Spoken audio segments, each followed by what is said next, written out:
貧乏人がこのエリート銀行員様に意見できる立場だとでも思ってんのか？銀行頭取の息子が声を荒げ、日本酒の入ったグラスをつかみ、勢いよく俺の頭にぶちまけた。ここまでするのかと、俺は冷たく滴り落ちる雫を見つめる。寿司屋の店員が慌てておしぼりを持ってきてくれ、彼の連れの人たちも思わぬ行動に戸惑っている。どうだ、少しは頭が冷えたか？俺に歯向かったことを反省しろ。そんな中で彼は一人愉快そうに笑う。どういう人間かと思っていたけど、なるほどね。その時、黙って見ていた弟がつぶやいた。頭取の息子は再び不愉快そうな表情になり、弟を睨む。そして俺の弟だとわかると、彼は卑屈に顔を歪ませて怒鳴った。貧乏兄弟は目障りだからさっさと帰れ。お前たちが来ていいところじゃねえんだよ。そうですね。では、俺たちはこれで失礼しますよ。弟は頭取の息子に逆らうことなく、微笑みを浮かべて冷静に応じ、店を後にする。だが俺は気づいていた。弟がその瞳に冷たく、鋭い光を宿していることを。俺の名前は坂野春人。父親が経営している工場で専務として働いている。まあ、専務といっても小さな町工場なので、専務の俺はもちろん、社長の父すらも従業員と共に現場で作業をしている。贅沢な暮らしをしているわけではないが、従業員たちに給料を払えていて、自分たちも食べていけるので、生活に不満はない。父さん、ここの加工、もっとうまいやり方ある？見せてみろ。この部分は、こうやるとやりやすい。わかるか？なるほど。やってみるよ。ありがとう。今でも父さんから教わる技術はたくさんある。後を継ぐなんてのはまだまだ先の話ではあるが、父さんや家族同然の従業員のためにも、俺はこの工場をずっと残していきたいと思っているのだ。そのためにも、次の社長として、父さんに負けない技術力を身につけるべく、毎日が勉強だと思って過ごしている。そんなある日、突然銀行から電話がかかってきた。電話を終えた後、父さんは少し気落ちしているように見えた。父さん、何の電話だったの？銀行からだったよ。今の担当者さん、今月で辞めることになったって。これから新しい担当者が来るらしい。今から？融資の査定らしい。今の融資について改めて、その担当が判断するって言ってるんだ。そうなの？でも、今まで何の問題もなかったし、急に融資打ち切りなんてことにはならないよね。そう願うしかないな。とにかく、準備しよう。父は突然のことに不安を感じているようだったが、経営状況は今までと変わらない。きっと大丈夫だろうと、俺には根拠のない自信があった。しかし、その楽観的な考えが間違いだったと気づかされることになるとは、この時の俺は思ってもみなかった。父と俺たちは査定に必要な書類を集め、訪問に備えた。約束の時間に新しい担当者が工場にやってきた。長髪を後ろで束ね、いかにも高級そうなスーツと靴を身につけ、颯爽としている。思いのほか若い男性であったことと、そのいでたちに俺は少しばかり気をされてしまった。新しく担当になった磯村と言います。応接室に案内し、早速帳簿や資料を広げた。しかし、磯村さんはそれらを手に取ることなく眺めつつ、とりあえず工場内を見たいという。父さんと俺は工場内を案内するため、磯村さんの後ろについていくことにした。応接室を出るとき、俺は密かに、どうか何事もありませんようにと、神棚をちらりと見上げて祈っていた。磯村さんは工場の立て付けや機械、働いている従業員を値踏みするように見て回った。突然の訪問なだけに部品や材料があちこちに置かれ、歩きにくい場所はあったが、業務は滞りなく正しく行われている。従業員の態度も至って真面目であり、俺の見る限りは問題ないと感じていた。その間、磯村さんが何か質問するでもメモするでもなく、淡々と歩く様子が気にはなったが、そういうものなのだろうと思って見ていた。一通り巡回が終わり、再び事務所で向かい合うと、磯村さんは笑みを浮かべながらはっきりと言った。多分、融資は打ち切りになりますんで。俺と父さんは顔を見合わせた。思ってもいない判断だった。工場に問題はなかったはずなのに、一体どんな判断でそうなるというのか、説明が欲しい。ちょっと待ってください。資料もしっかり見てください。父が開いて見せようとする帳簿を磯村さんは手で制した。経営状況については把握してますよ。今のところ大きく儲かっているわけでも、大きなマイナスが出ているというわけでもない。まあ、よくあるんですよ。何か大きな失敗やトラブルがあれば、いつマイナスになってもおかしくない会社って、お宅もそうですよね。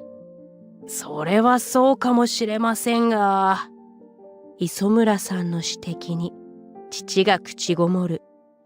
確かに磯村さんの言うことには反論できない。しかし、大きな失敗やトラブルが起これば、マイナスになってしまうのは当然のことだ。だからこそ、うちの工場はそんなことが起こらないように運営しているし、これまでもこの工場にそんな実績はない。それなのに、そんなたらればで融資を打ち切られるのは納得できなかった。今まではこの状況で融資していただいていたじゃないですか。前の担当者のやり方はどうであれ、僕が担当になったので僕が判断しますよ。こんなおんぼろな工場の融資を続けたいと僕は思わないな。おんぼろ？そんなの納得いきません。支店長と話をさせてください。それまで融資打ち切りの話は少し待ってくださいませんか？支店長？ああ、お知り合いなんですね。僕は全然構いませんよ。支店長とは全担当者と一緒に工場に来てくれたことがあったため、面識があった。支店長と話せば今まで通り問題ないはずだ。そんな希望を打ち砕くように磯村さんが言った。でも、あまり期待しないでくださいね。僕の父はうちの銀行の頭取なんですよ。だから僕の決定に意見を言える人間はそういないんですよね。そんな、今融資を打ち切られたら工場は立ち行かなくなります。どうかもう一度考え直してもらえませんか？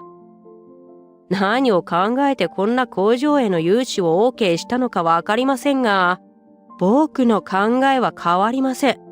こうして話している時間すらもったいない。僕は忙しいんですよ。貧乏人に構っている暇はないんだ。じゃ、そういうことで、俺たちが必死に訴えるのも構わず、冷たく言い放ち、磯村さんは帰っていった。融資打ち切り？どうしたらいいんだ。とりあえず、支店長に連絡してみるか。だけど担当が頭取の息子じゃ。どうしたもんかな。父は気丈に振る舞っていたが、俺と同じように焦っているのだろうと分かった。それでも俺たちは、わずかな希望を持って、支店長に何度か連絡を取ってみた。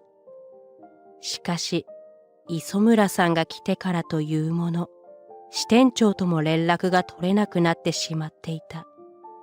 窓口へ電話し、取り次ぎをお願いしても、担当者から支店長へおつなぎしますので、担当者を通してください。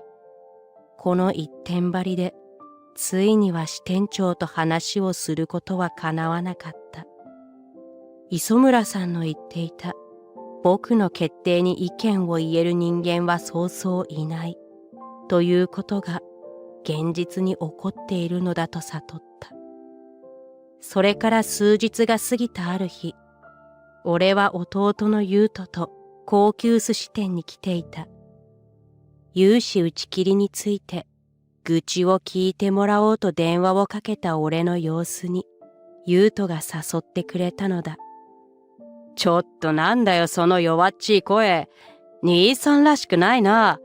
いつもの無駄にバカでかい声はどうしたんだよ。無駄にバカでかいってひどいな。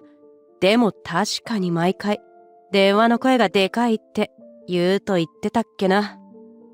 そうだよ。やめろよ。辛気臭いぞ。よし。嫌なことは忘れて、今度うまいものでも食べに行こうよ。弟に言われて、俺は改めて自分がこんなにも落ち込んでいることに気づいた。しかし、落ち込んでいる場合ではない。と自分を奮い立たせてここまでやってきたのだった。まずは乾杯。何の乾杯だよ。そんな顔したらダメだって。ほら、この美味しい料理に乾杯。目の前のテーブルには皿に並べて出してもらった握りが一つ一つきらめいている。ここしばらくなかった食欲が湧いてきて、俺と優斗は仕事のことは一旦忘れて、寿司や日本酒を楽しんだ。そうして時間が過ぎて、そろそろ帰ろうかと思っていると、騒がしい若者たちが店に入ってきた。何気なくそちらへ目をやると、見覚えのある顔を見つけて、思わず俺は、あっと小さく驚いた。どうしたの？あの人たち、知り合い？あいつが新しい担当の磯村だよ。へえ。店内でひそひそ話していると、それに気づいたのか、磯村さんがこちらへ向かって歩いてくるようだった。俺は思わず顔をしかめ、目をそらしたつもりだったが、すでに遅かった。先日はどうも。陽気に話しかけてきた磯村さんの顔は少し頬が赤らんでいて、すでに他のところで飲んできて酔っているようだった。俺は黙って会釈した。こんなところでお会いできるとは思っていませんでしたよ。工場はもう大丈夫なんですか？明らかにバカにした態度で磯村さんは笑っている。まあ、俺は相手にしたくなくて曖昧に返事し、早く立ち去ってくれと願った。しかし磯村さんは、こちらの気持ちを一切察しない様子で絡んでくる。貧乏工場の貧乏息子が来ていい店じゃないでしょう。大丈夫？ちゃんと払えんの？余計なお世話ですので、そんなツンツンしないでよ。僕は親切心で言ってあげてるんですよ。それなのに、そんな言い方をしちゃうなんて、やっぱり貧乏人は品がないな。あまりにもバカにしている態度に、俺は我慢できずに言った。こちらこそ品位を疑いますね。銀行員以前に、人として、その態度はいかがなもんかと思いますけど。すると磯村さんは一瞬、驚いたような顔をした。もしかしたら、俺に反論されるなんて考えていなかったのかもしれない。磯村さんは少しの間を置いて顔色を変え、怒りをあらわにした。なんだと？貧乏人が、このエリート銀行員様に意見できる立場だとでも思ってんのか？それが品位のある人間の口調ですか？てめえ！そう叫んだ磯村さんは、酔いのためか、怒りのためか、ふるふると震える手で、俺たちのテーブルにあった日本酒の入ったグラスをつかみ、勢いよく俺の頭にぶちまけた。ここまでするのかと、俺は冷たく滴り落ちる雫を見つめた。どうだ、少しは頭が冷えたか？俺に歯向かったことを反省しろ。慌てるお店の人や連れの人たちをよそに、磯村さんは一人愉快そうに笑う。どういう人間かと思っていたけど、なるほどね。その時、黙って見ていた優斗がつぶやいた。磯村さんが再び不愉快そうな表情になり、優斗を睨んだ。お宅は誰？工場の人？あなたが今、酒をぶっかけた人の弟です。あなたたち親子の噂はかねてから聞いていましたが、さすがですね。ふん、貧乏人の弟かよ。道理で貧相な顔だ。貧乏兄弟は目障りだからさっさと帰れ。お前たちが来ていいとこじゃねえんだよ。そうですね。では、俺たちはこれで失礼しますよ。兄さん、帰ろう。ああ。俺たちは会計を済ませ、心配しておしぼりを差し出してくれた店の人には、お騒がせして申し訳ありません。と詫び、店を出た。その間にも、背後からは磯村さんが何かを叫んでいる声が聞こえる。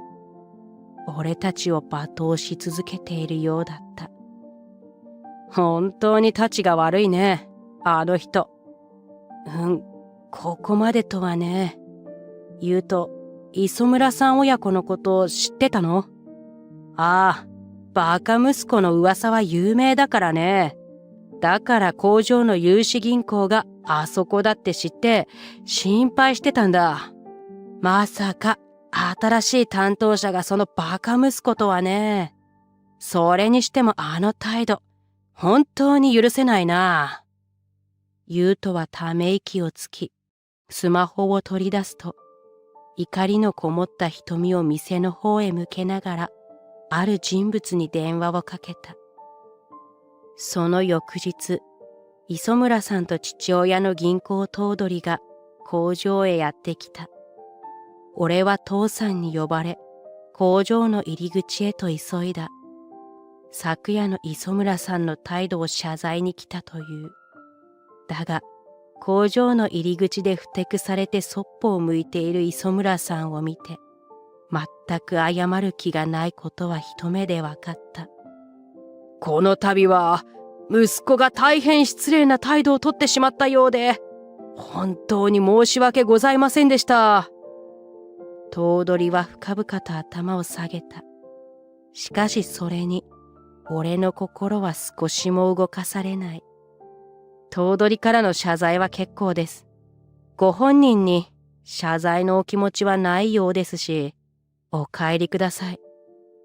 頭取は磯村さんの頭を押さえつけて、無理やり謝らせようとするも、磯村さんは言い訳するばかりで意味がなかった。俺さ、酔っててあんまり覚えてないんだって。もういいだろ。不満そうな顔をして、そんなことを平然と言うのだから、もはや怒りを通り越して呆れてしまう。そんなやりとりをしていると、外に黒塗りの外車が止まった。工場前に止められた見るからに高級車であるその車の中からスーツ姿の優斗が降りてくる。すると頭取は優斗を見た途端に顔色を青くしてより一層深々と頭を下げて謝罪した。どうかお許しください。おいおい親父、そこまですることかよ。磯村さんが頭取のことを呆れたように見る。どうにも磯村さんには緊迫感がないというか、自分の父親がここまで謝罪をしている意味を理解していないようであった。当たり前だが、頭取がこんなにも焦っているのには理由がある。実は、優斗は大手企業の社長令嬢に見初められて婿入りし、現在はグループ会社の社長となっている。そして磯村さんの銀行の大口顧客でもあるのだ。昨日、寿司屋を出た優斗は、頭取に直接電話をかけ、磯村さんの態度を一部始終報告した。あなたの息子さん、客への態度がこんなにもひどいとは知りませんでした。最低ですね。彼をこのまま放置するようでしたら、あなたの銀行は信用できません。社員1万人分の口座を解約させてもらいます。そう伝えたのだった。こうして謝罪に来ることは想定内だったが、磯村さん本人の反省のない態度には、父さんも俺も呆れていた。頭取、融資担当というのはいろんな会社のことを親身に考え、正しい判断をできる人間がなるべきではないですか？それでなくとも、こんな人間性の銀行員がいるというだけで、あなたの銀行の信用はガタ落ちです。本当に申し訳ございません。頭取が優斗にも謝罪し、磯村さんの腕を引っ張って謝らせようとする。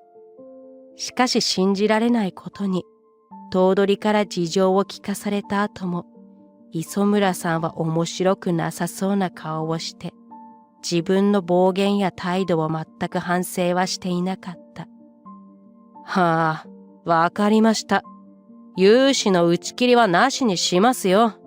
それでもういいでしょ？お前、なんて態度なんだ。頭取は今にも倒れそうな様子でつぶやく。そこへさらに優斗が追い打ちをかけた。この様子では仕方がありませんね。私の個人口座も解約させてもらいます。解約って、脅しかよ。ああ、もう帰ろうぜ、親父。磯村さんがそう言った瞬間、顔面蒼白だった頭取がわなわなと震え出した。そして両目をぐわっと広げ、磯村さんを怒鳴りつける。50億の個人口座だぞ。どこまで考えなしなんだ。親父？もういい。お前はクビだ。この能なし。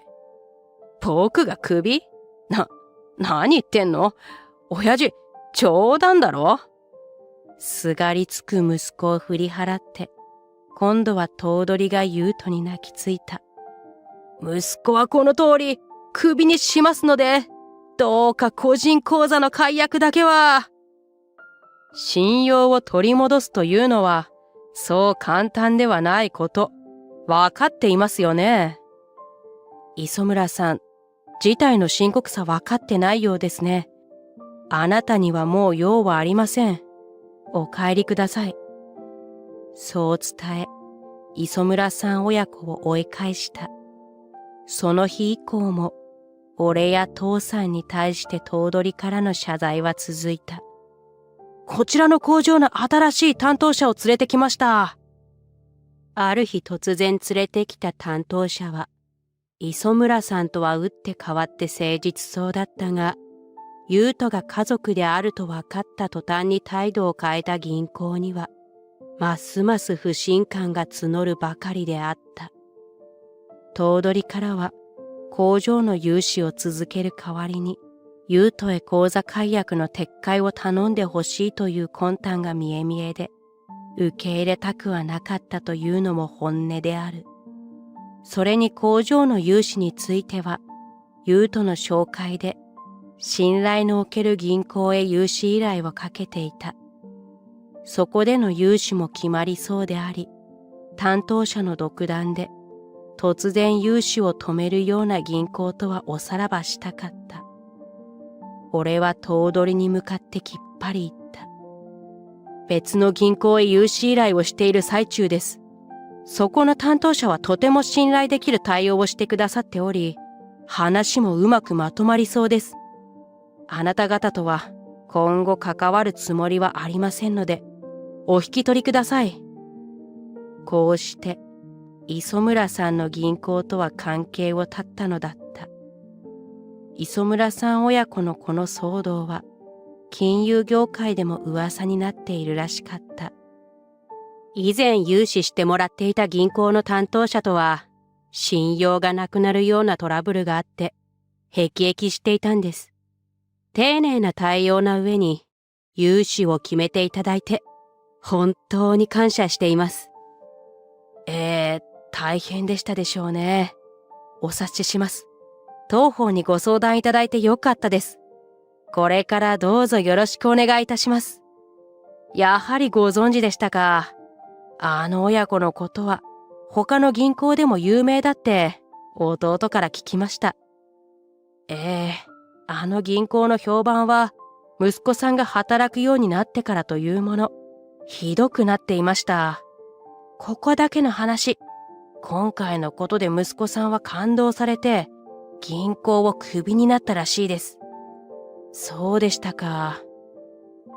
あの時、頭取がお前はクビだと言っていたのはパフォーマンスではなかったようだ。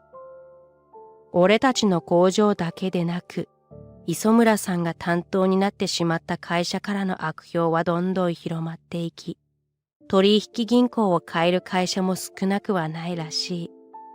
早速融資が決まったことを父さんに連絡し、俺は晴れ晴れとした気持ちで帰路に着いた。父親が経営する職場で働く身としては、磯村さんと同じように優位な立場だからといって周囲を見下し、父親に迷惑をかけるような息子にはなりたくないと思った。それは今回の出来事があったおかげで気を引き締めることができたと言っても過言ではない。俺は父さんや優斗の恥にならないよう、従業員や工場を守っていくためにも邁進していこうと改めて決意したのだった。